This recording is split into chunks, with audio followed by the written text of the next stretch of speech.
The broadcast is now starting. All attendees are in listen-only mode.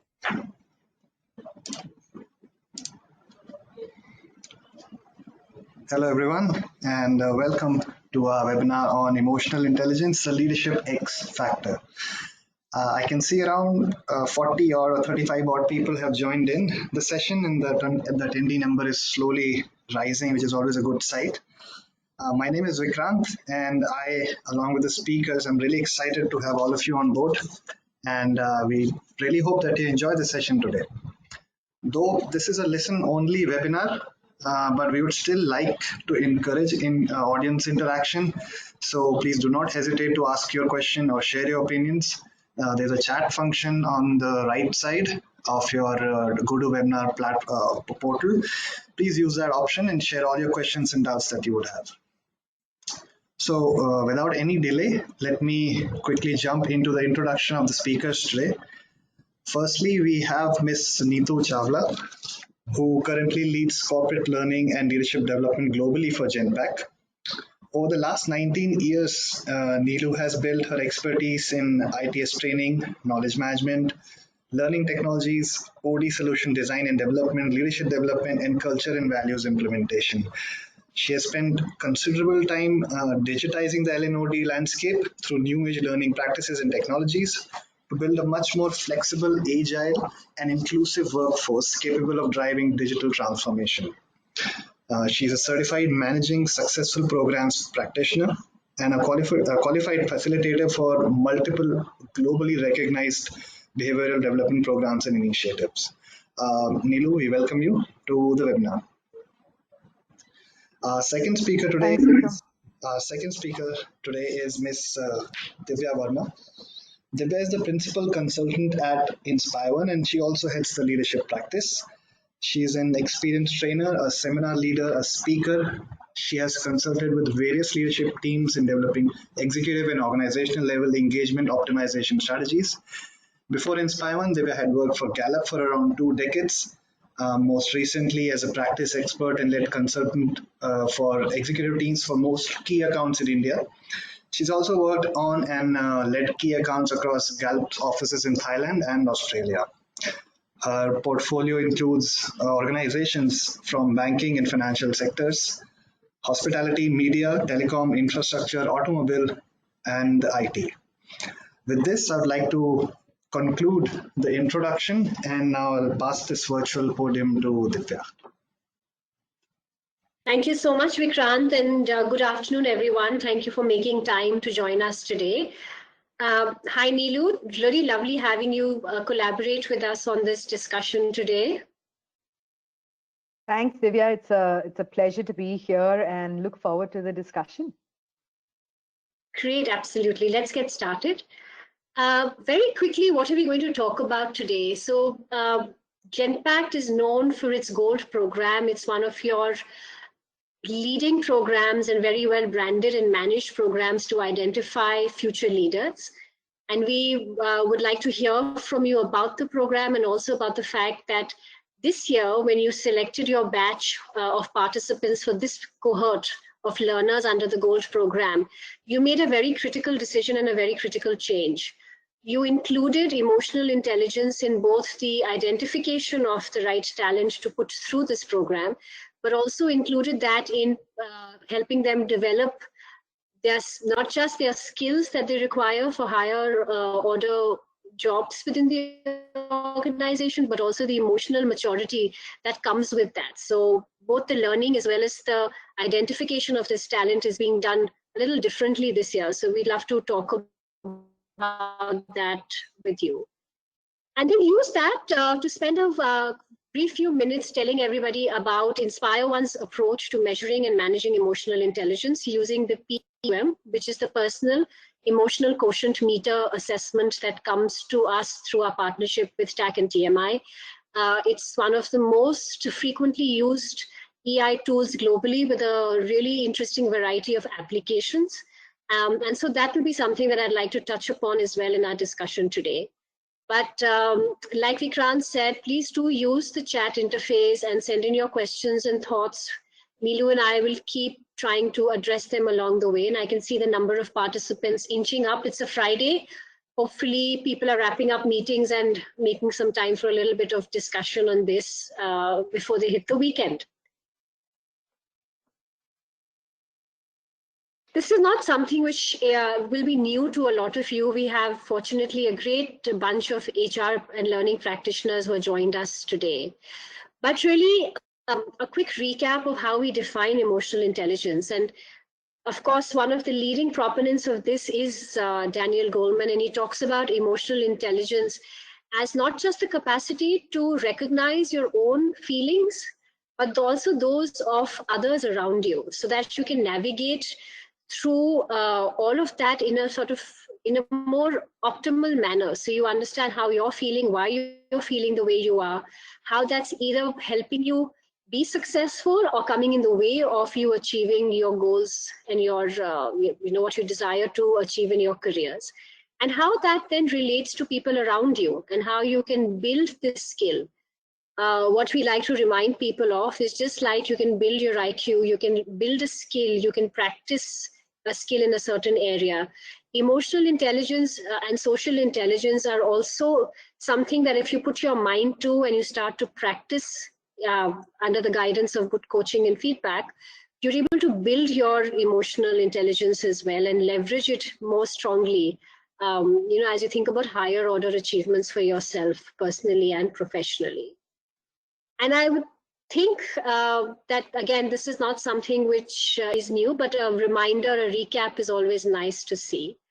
We often look at people who are in senior positions in organizations, senior executives, thinking that, they're probably great rationalists. They're able to take really strong decisions, well thought out decisions.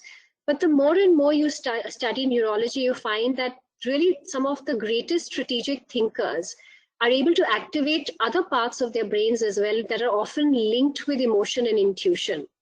To the extent that while they have considered rational elements and they have done all of the data analysis and all of that background work, they are very astute at balancing that and letting their emotions guide them to taking those decisions, to being able to achieve higher order success as well. So it's something which has a lot of science backing it. It's not just a nice concept. It's a very scientifically backed concept. So I think that's important for us all to be reminded of, that gone are the days when we thought of emotional intelligence as something fuzzy. Now it's something that we talk about that you can not only measure, but you can manage, and is in fact a very critical skill, a very critical future skill for most leaders. Like I said, I'm speaking with a bunch of people who've probably got this background already. And so without further ado, let me just make sure that our screens are,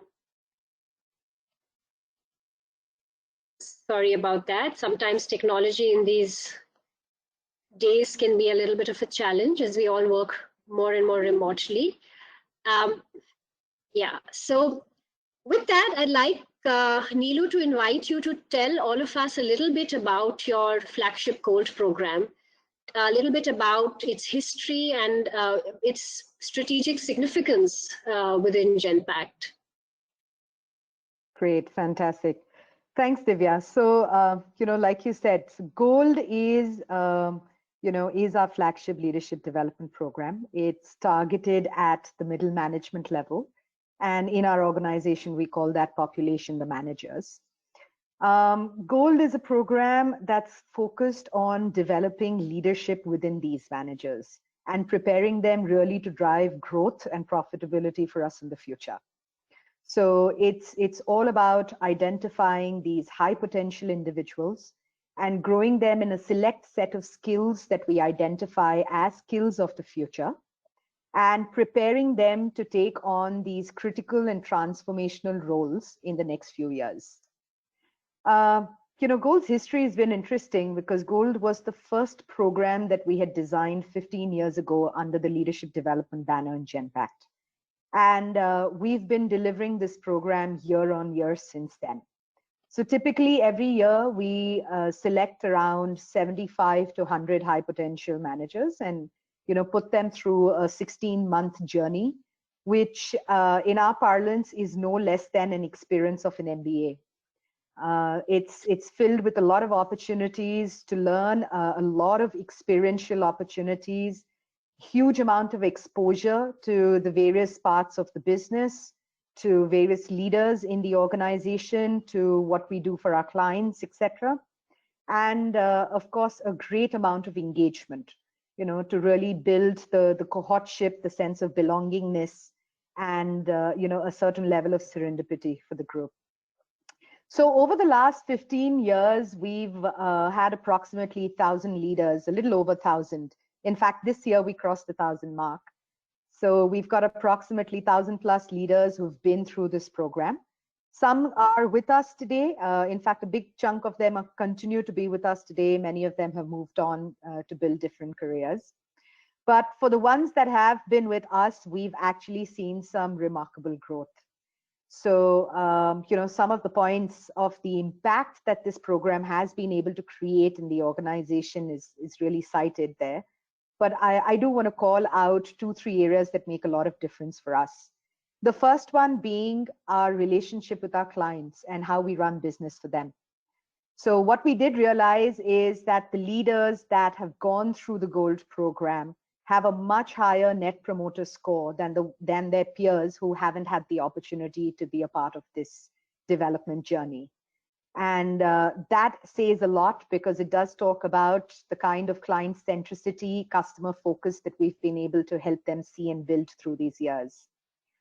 We've also ensured, given the fact that this program was meant to build the leadership pipeline, we have seen that 90% of these participants have seen growth in their careers within the organization.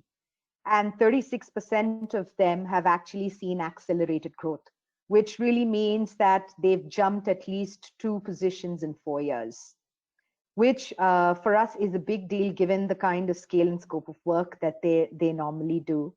So it's an indication of their potential, it's an indication of the performance and the kind of visibility they've been able to create for themselves.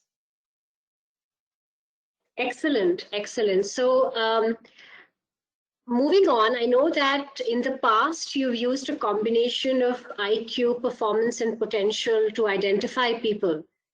Talk a little bit about that and tell us what were your triggers for wanting to do it a little differently this year and including an EQ assessment. Yeah. So, interestingly, we've had the selection criteria since the very beginning.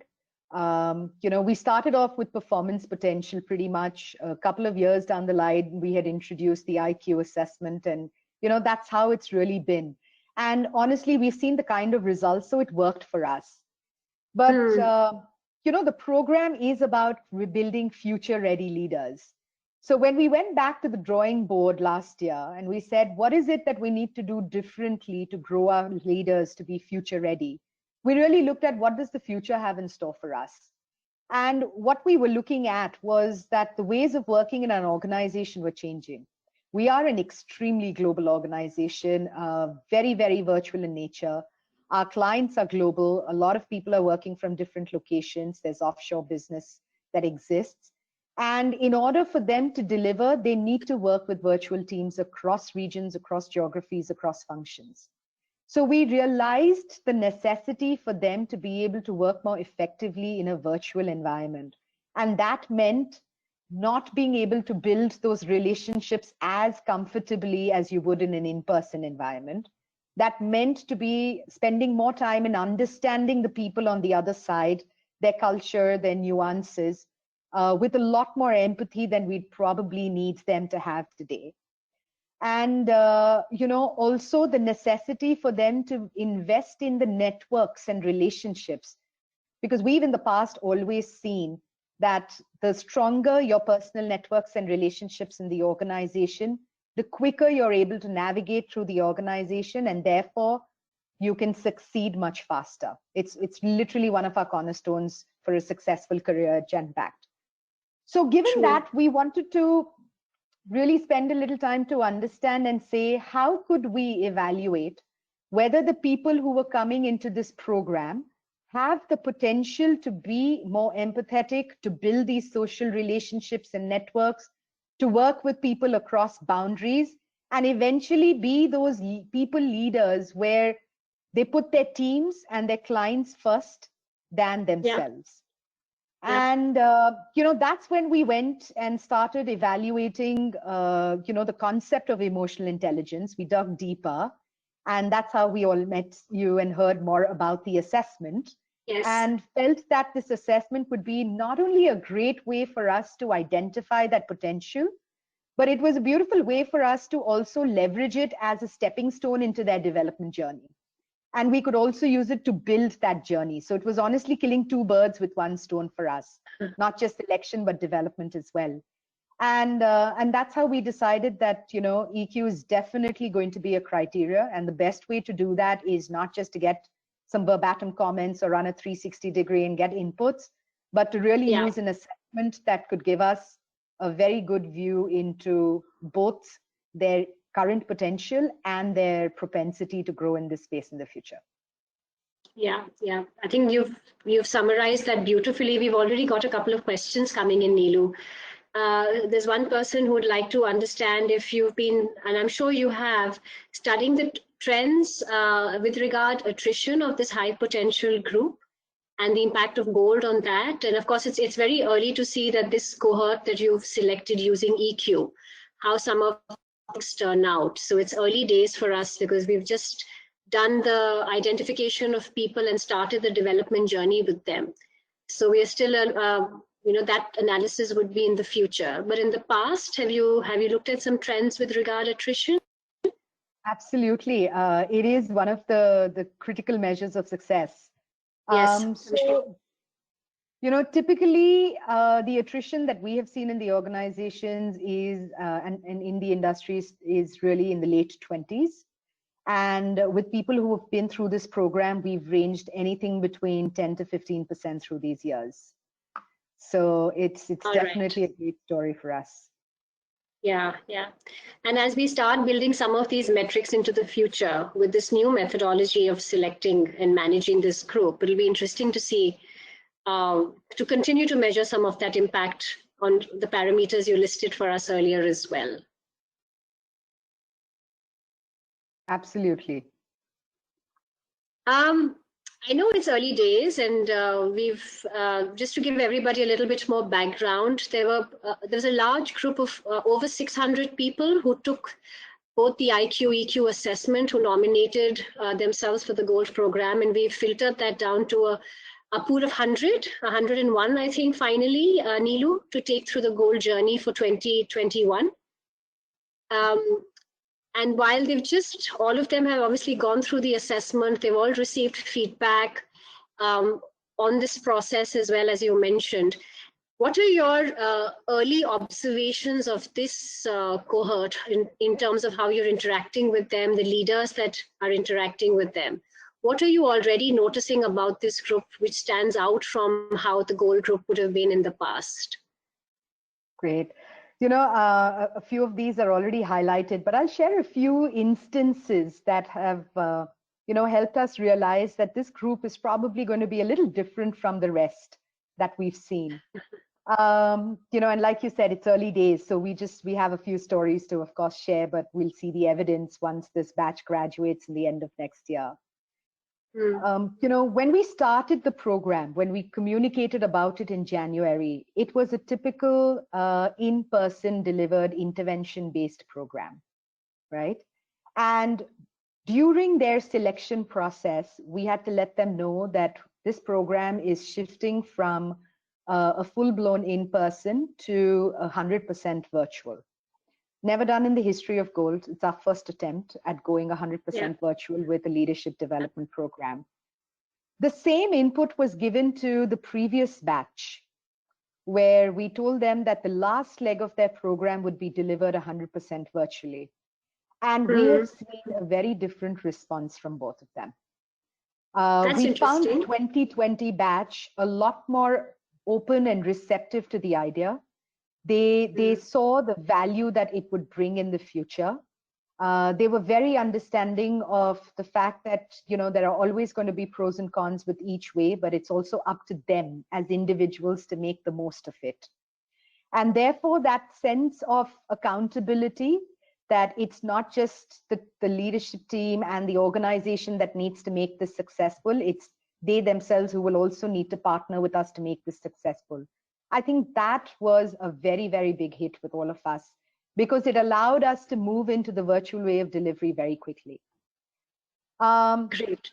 The second thing we saw was just the sheer level of confidence and courage to put out their perspectives and ask the right questions. We had our CEO who did the inauguration of the program. He launched it for us. And this was literally in his words, where he said, I find this group to be a lot more forthcoming with their thoughts. They seem to be a lot more fearless in putting their perspectives. They're not biting the bullet just the way it comes to them, but are really, really making sense of what's being said. And if they agree with it, they're saying it. If they don't, they are agreeing to disagree and move on. So it was really, really nice when we saw that interaction with the CEO and the kind of response that he had.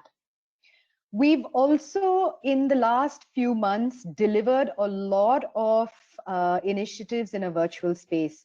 And like we all know, we're all learning, we're agile, we're all learning from these experiences and figuring things out.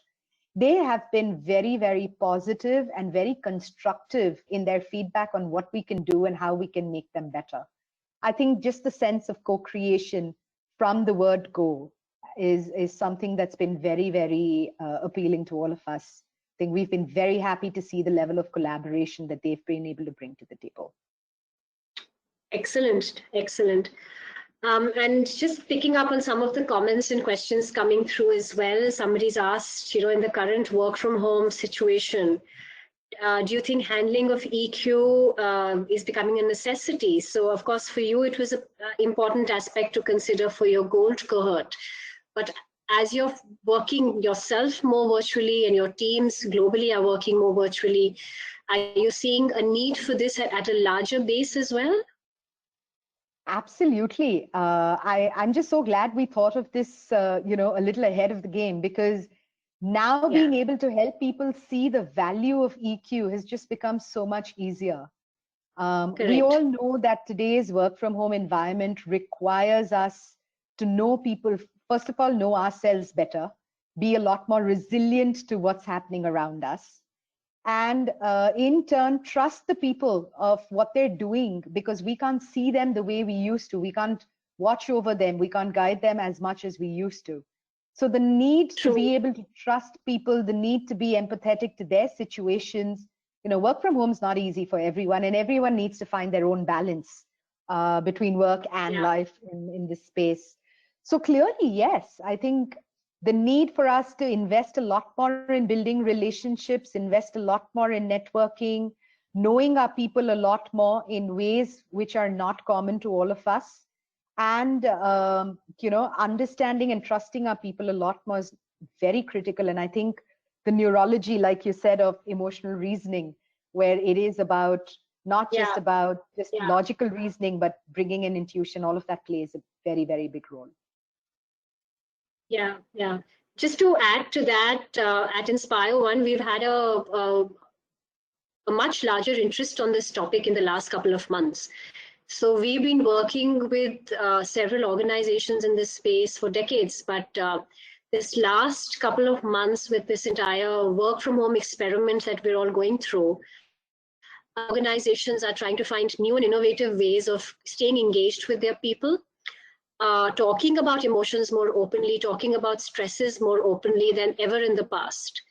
So we always spoke about this being an important future skill for leaders. I think that's in a way become more fast-tracked in this situation at the moment, where more and more people realize that they have to build emotional resilience amongst their teams, right? Because it's like you said, everybody's having a very different experience of working remotely and navigating your cross-functional stakeholders, your team members, your senior stakeholders, all of those complexities and conflicts of not being able to go up and tap on someone's shoulder and solve a problem.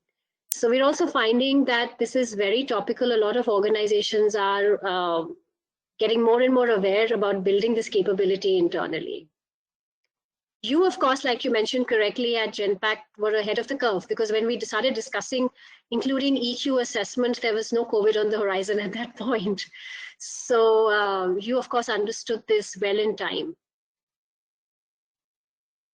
We got a little lucky.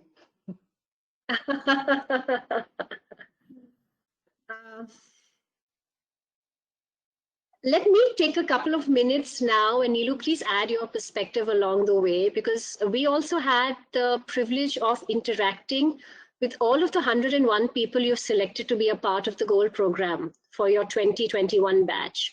So they went through the assessment. The assessment was used for selection as one of the criteria.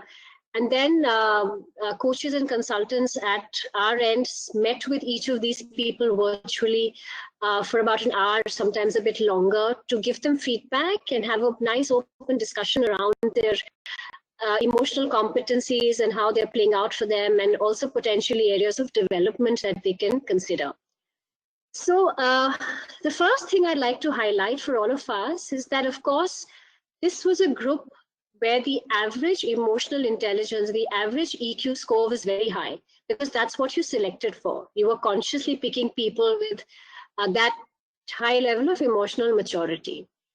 So these were people who had a very high self-awareness, which is step number one in the building block of EQ. And that made this group extremely open to feedback and the insights that could be drawn out of their emotional intelligence profiles. For us at InspireOne, having done this with a variety of people, this was the one standout, takeaway, is that these people are already at a good starting point of emotional maturity and understanding, and therefore are very open to discussing it, very honest about who they are emotionally and how they interact with everybody emotionally. So there was a lot of openness, and people came prepared. A lot of people had read through the reports, done the pre-work, which is also quite surprising, because often you send a lot of literature for people, not everybody spends the time reviewing it, but the average uptake here was much, much ahead of the curve. People, in fact, came prepared with questions.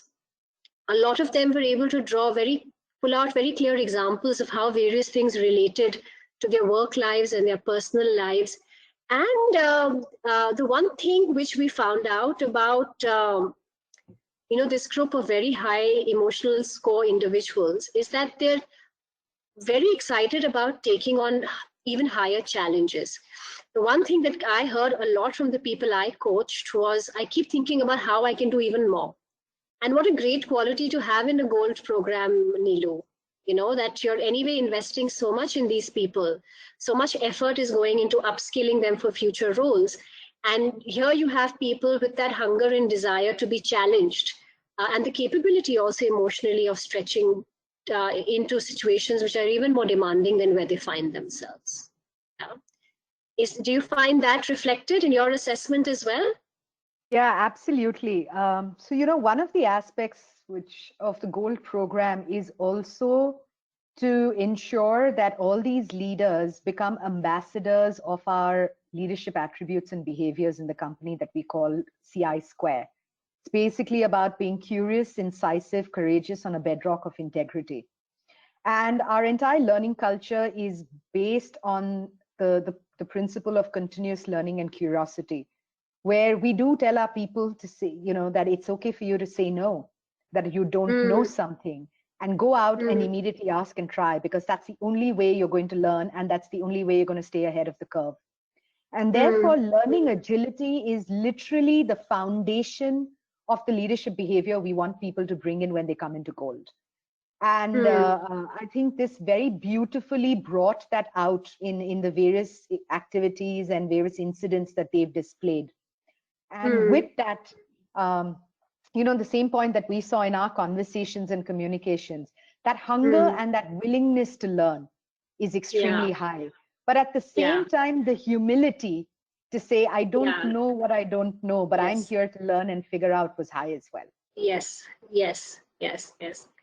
In terms of some of the interesting trends also, when we looked at from a data perspective, looked at the cohort together, is that they on average scored very high on self-appraisal. And self-appraisal actually is knowing myself, knowing my strengths, my weaknesses, knowing what gets me excited, and so having a really strong compass for myself. And that's really the starting point of any kind of development. Of course, it's a starting point for developing higher levels of emotional intelligence, but for any other kind of development investment that you do in yourself, a starting point is understanding yourself and accepting where, what you do well and where some of those gaps might be that you would like to work on, or your development areas might be. So we found that pretty consistently in this cohort. We also found that despite the fact that these are people who are willing to take on larger challenges and are excited by that, on average, they're also much better on managing their own stress, and having objectivity in situations. And that comes from a very high sense of adaptability. So this is a group that on average appears to be much better at dealing with change, being flexible. To your point earlier that, when they were informed that a lot of the goal program, of course, all of it now is going to be virtual, their acceptance was much better than what we would have experienced previously. It's because these are people who are able to reconcile situations, adapt to situations, get their strengths leveraged at the right time, because they have that strong sense of self and strong sense of that achievement drive, or that this is what I need to get done, and this is what I will use from my arsenal of strengths to achieve that.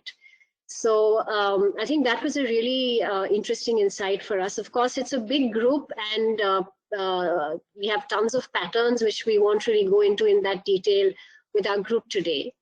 But we spoke a lot about empathy and group orientation. So, do you understand how others are feeling, and how do you navigate through interpersonal situations and build your professional communities to help you in your role as managers and leaders in the future? And how that now means being more inclusive, and how you contribute to the group, not just through individual actions, but actually also developing your own team members. And again, a lot of openness on this, of understanding where my gaps might be, what my my reactions could be, and how can I start to observe my behavior and my emotional reactions and manage that better. In most cases, post the feedback, people were able to take a few very critical takeaways to say, this is what I'd like to work on. And also a very clear sense of, it's not going to change in a day or two, but if I make a concerted effort, and this is a part of the challenge I give myself, I am likely to start to see success in some of these areas as well. We also understand from you, Neelu, that people have, in most cases, included their development areas that have come out of the EQ assessment in their personal development plans as well. Have you had a chance to see a few of those plans, to see how they're integrating some of these concepts? So we've not really had a chance to see that consolidated, because each person can really pull that in the way they want to. Sure. But I do want to call out that, as we look at the program, there are multiple skills that they're going to experience and behaviors that they're going to learn about, which will tap into these topics. Yeah. So I think what it does is it gives them that ammunition, to say, what do I want to focus on when I go through that learning experience?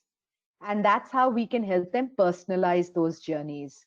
So, Perfect. the PDPs are more an opportunity for them to reflect and realize what they want to focus on, so that they're really not experiencing the entire agenda in a sheep dip mode, but can truly personalize that experience for themselves. And we of course partner with them to do that. Perfect. A few questions that have come across, and I think maybe a reclarification from us here. At what stage of the journey do they take the EQ assessment, and when do they get the debrief? So did I leave that to you, Neelu? Would you like me to I'll take that? I'll take that. So they do the assessment right at the time of selection. So what we do is announce that the batch is going to begin. We open up for nominations, and now this is also where we don't identify the people. We allow them to self-nominate, and once they send in their nominations, they send it with recommendation notes from their business leadership. So their nomination comes with their recommendation. And once we've consolidated all the nominations, they sit through a series of these assessments. That's when they do the EQ assessment. Like Divya had mentioned, we have around 700 to 900 people really year on year that apply for it. And there's only around 100 people that get through. So that's less than 7% of that population. And therefore, once all these assessments are done, we consolidate all of the inputs that we've received. We use our own internal rating mechanism and identify the top 100 that make it through. And Perfect. immediately after that is, once the program kicks off, the first thing we get them to do is go through the one-on-one coaching experience, because the EQ assessment is what's fresh in their mind. Correct. Perfect. How did you build acceptance of this within your HR fraternity and leadership group at Genpact? So everybody now obviously understands that this is getting more and more critical, especially with the current ways in which we are working. But what was your experience in building this acceptance internally? So we actually used two methods. So one is data, right? So we looked at our attrition trends. We looked at the engagement scores of our people, of the people reporting into them, because many of these are people leaders themselves. And, we had data trends, plus we were looking at what were some of the trends in today's times, right? So we were able to make a correlation to say that, and create that burning platform to say that this is the time that if you want to really consider a better retention rate and better engagement scores and build that pipeline of leaders, you want to start focusing on these. The second area, which wasn't really very difficult, is because we very strongly believe in people leadership in the organization. And, being able to engage your people is one of the metrics that we do have. So from a people leadership standpoint, we showed them the value of what emotional intelligence could do. And that became a pretty easy sell for us. Plus, I think the third element that was very important for us to showcase was the ability for people to build relationships, right?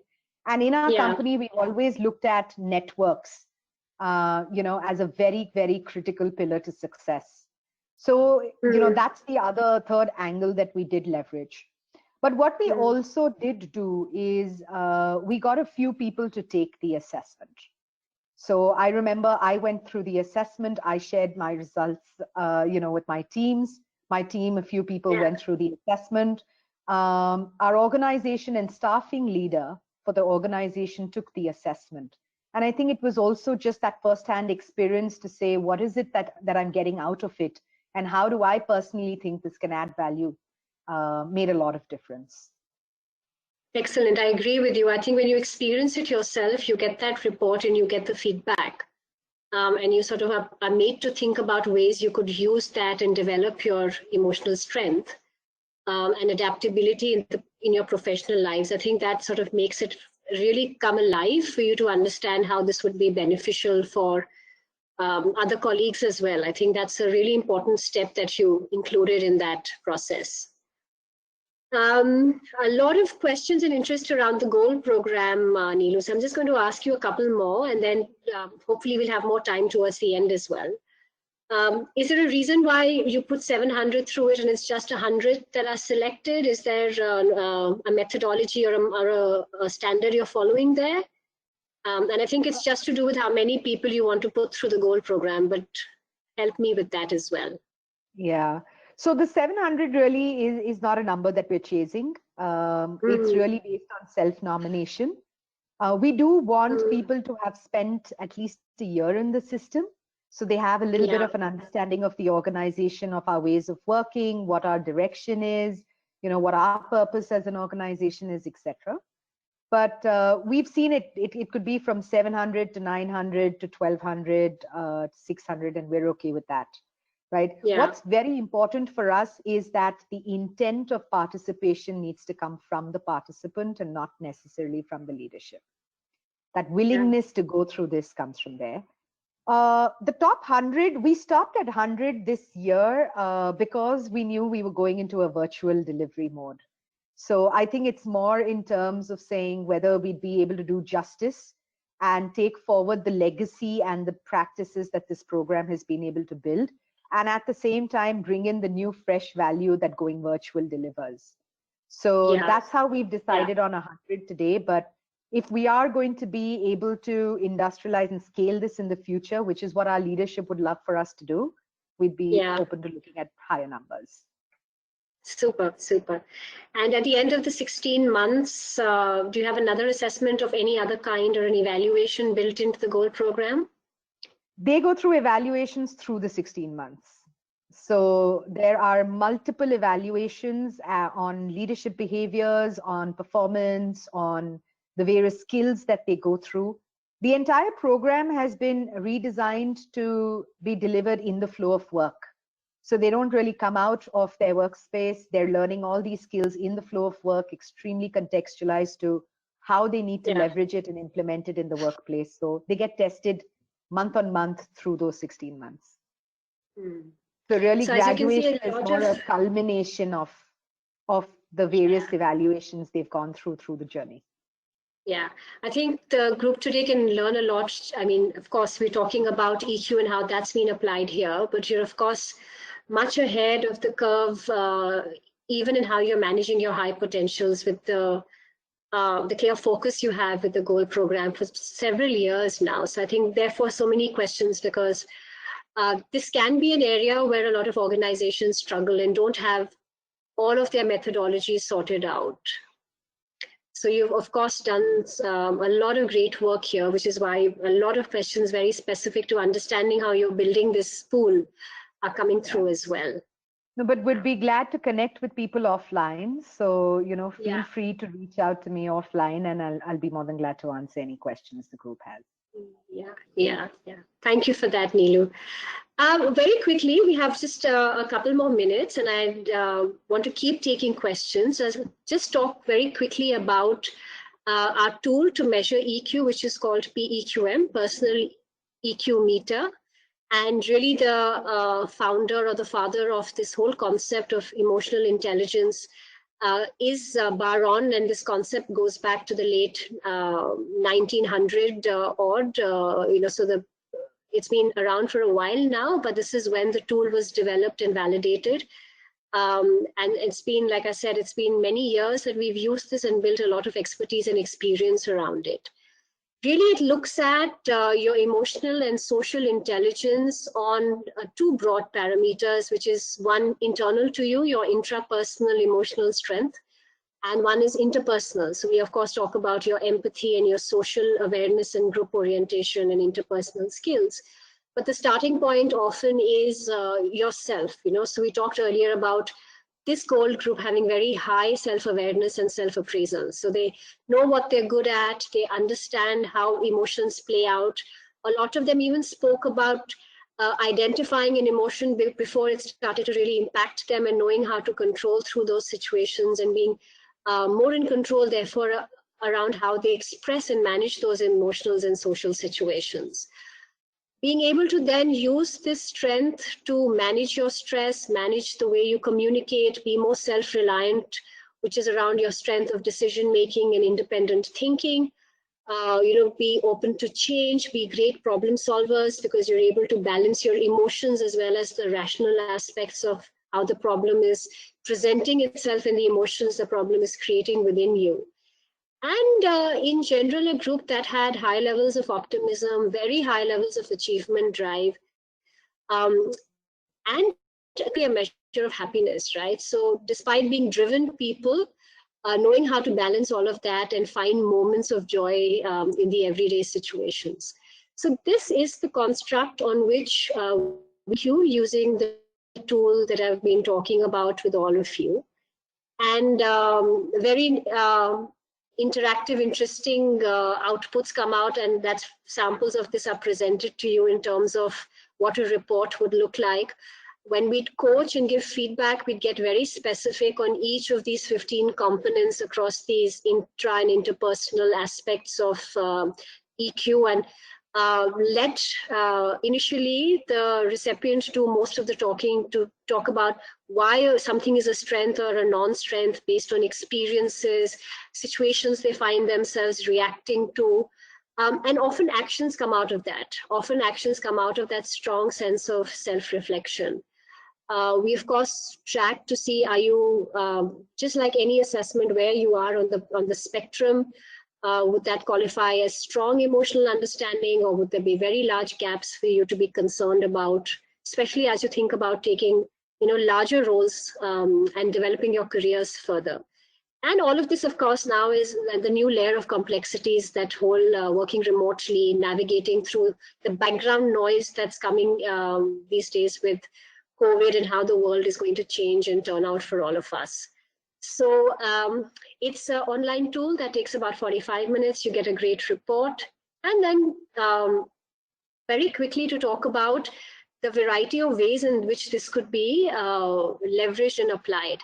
So of course, great to understand how you're coping and how you're managing your stress and how you're interacting with people because of your emotional state, which is very relevant in these times. And there are a lot of comments that some of you have talked about with regard that as well, that COVID has made us realize even more than before that our people are our core asset, and not looking after them and not looking after their emotional happiness and mental health and mental state while they work remotely, you're falling short on what your people expect of you. So there's of course that entire perspective that we're going through now.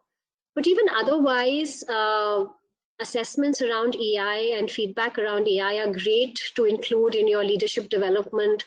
In selection, like the GOLD program has leveraged it to identify high potential, for coaching, for team building, for conflict management. And therefore, we've ourselves applied it in a variety of situations, from even when you're having corporate mergers or you're talking about appraisals, you're doing goal setting, to include some of these aspects and therefore have a more holistic view to how you measure, manage your people, coach your people. I think emotional intelligence plays a very important role. And because I have a background, when Vikrant introduced me, I've spent many years with Gallup, which is known for its polling, and it's based in, in the Midwest in the US. A very famous saying is that you can't fatten the cow by measuring it, right? So you've got to, of course, start by measuring your EQ, but also then have a methodology of what you do with that and how you work with that in a productive, positive manner to make those enhancements and changes that you would like to see in the way you're navigating through situations. It can be learned, it can be, we've talked about measuring it, but it can be managed. And often, as I think, Neelu, you're reflecting at Genpact, hopefully you will have more data on this as you work with this particular gold badge. This is often the difference between mediocre and exceptional performance, right? So you could have people with similar IQ scores, but when you add the EQ element, you just make it so much, you make it so much richer. You guarantee success that much more. And I feel like we've both said it's early to say yes, because data will speak for itself eventually, but that's what our experience has been, that it does make a significant difference in business performance, ultimately. More questions coming in. Does it work? Neelu, again, your perspective will always be nice to have, is that do these assessments and this feedback work when you're doing it virtually versus if you're doing it face-to-face? In our experience, I think the group was very open to doing it virtually. We're all learning to do more and more things virtually, including feedback and coaching. In fact, in some ways, it's even easier, because you have that distance and that privacy, which allows you to be more of yourself with the person coaching you than you might have been in a face-to-face situation. Neelu, any perspective on that? I completely agree with you. I don't think coaching in a virtual environment has really impacted us.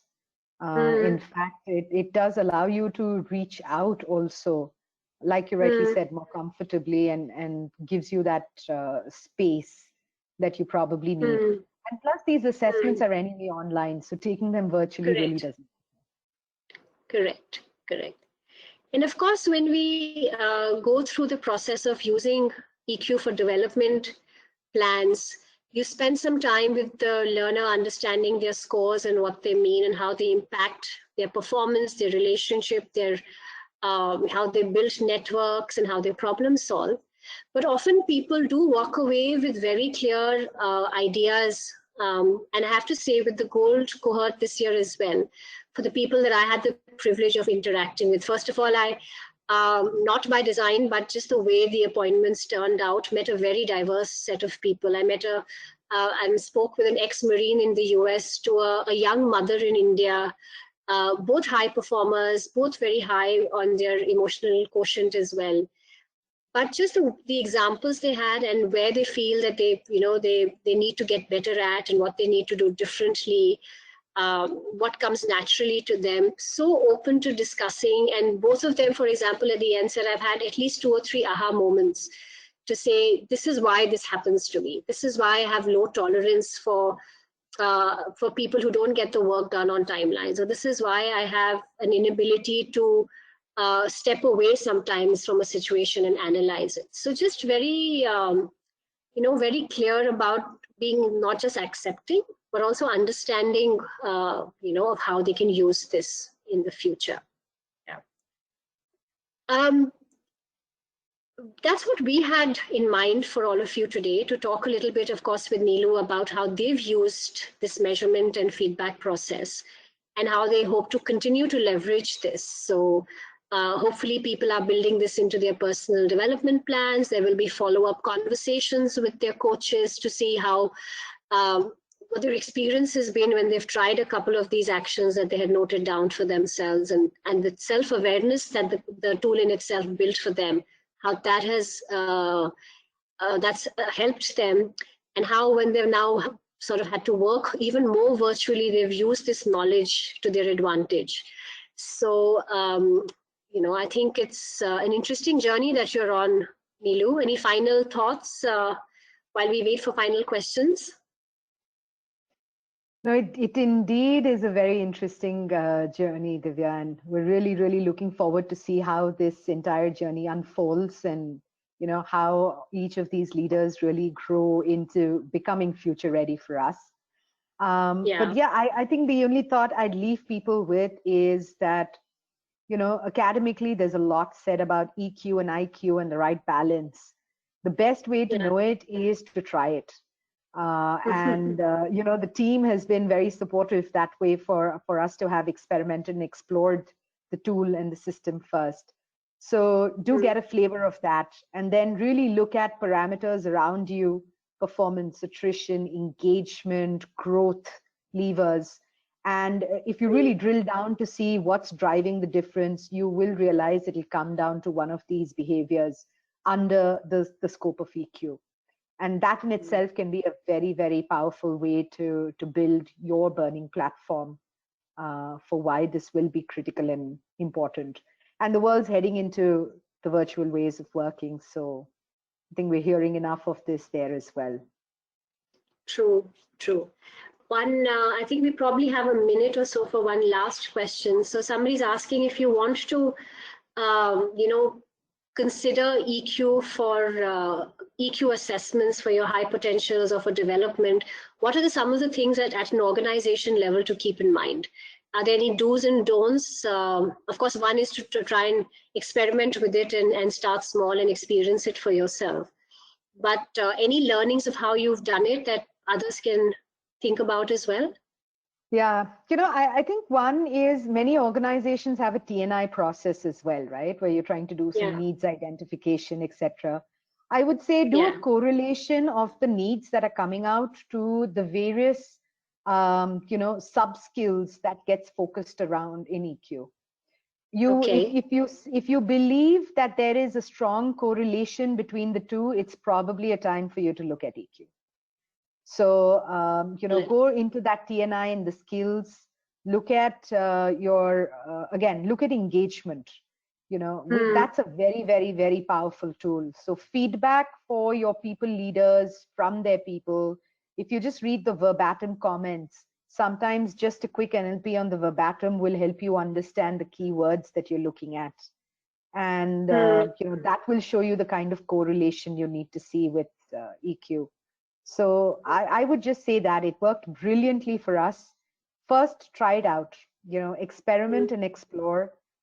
Second, evaluate it against your TNI, your performance, your engagement results. Third, take a small group, pilot it out, get some of your stakeholders to really try it for themselves. It's great to see it, to believe it. And then, test it out with the group and see how it works. Perfect. Perfect. You've summarized it beautifully for us in the end. And with that, I'd like to thank everybody who's joined us today. Hopefully you found something interesting. You can, of course, get in touch with us. If you have more questions around gold, Neelu has volunteered to connect with you as well and help you with that. But we're more than happy to hear from you with any follow-up thoughts, comments, questions that you might have. And take this forward. So thank you again, everyone, for making time on a Friday afternoon, early evening for this. And best of luck. Have a good weekend. Thank you.